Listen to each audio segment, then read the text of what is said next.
முதல்ல நான் எல்லா பேப்பர்லயும் மறக்காம எழுதுறது மேல அந்த ஊ போடுறது தான். நான் புளியார் சுழி போட்டு கீழே முருகன் ரொம்ப பயமா இருந்தா கீழே முருகன் துணைலாம் எழுதுவேன் அந்த பேப்பர்ல. அந்த மாதிரி ஒரு பேப்பர் எழுதி 224 வாங்கினேன். எழுதுனது முட்டை மார்க்குக்கு இதுல முருகன் துணை.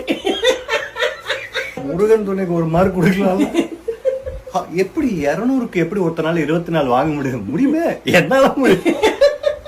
அவர் இன்டெகிரல் கால்குலேட் டிஃபரன்ஸ் எனக்கு எதுவுமே புரியல, எல்லாம் இன்ஃபினிட்டியா இருக்குது. அப்புறம் எனக்கு கூப்பிட்டு அவங்களே கேட்டாங்க, தயவுசெய்து இந்த குரூப் விட்டு நீ வேற குரூப்புக்கு போயிடுங்க. முடியாது, தலைகீழாகத்தான் குதிப்பேன், கம்ப்யூட்டர் சயின்ஸ் தான் படிப்பேன். அது மேக்ஸ் வரலையே, மேக்ஸ் வரலன்னா கம்ப்யூட்டர் சயின்ஸ் வருது இல்ல, அதை படிப்பேன். ஸ்கூல் சேர்ந்த உடனே ஒரே மாசத்துல ஜாயின்டிஸ் 3 மாசம் லீவு. 3 மாசம் கழிச்சு போற ஸ்கூலுக்கு ஒண்ணுமே புரியல. என்ன எதாவது நடத்துறாங்க, ஒண்ணும் விளங்க மாட்டேங்குது. மேக்ஸ் திறந்தாலே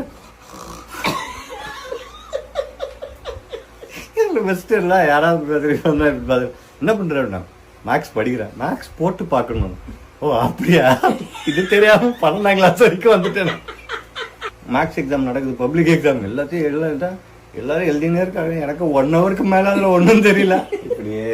இப்படி பார்த்து வெளில வந்தேன். ரொம்ப நேரமா திரு செவுத்தையே பார்த்து பாஸ் ஆயிருவியா, பாஸ் ஆயிடுவேன், நல்ல மார்க் தான் வராது.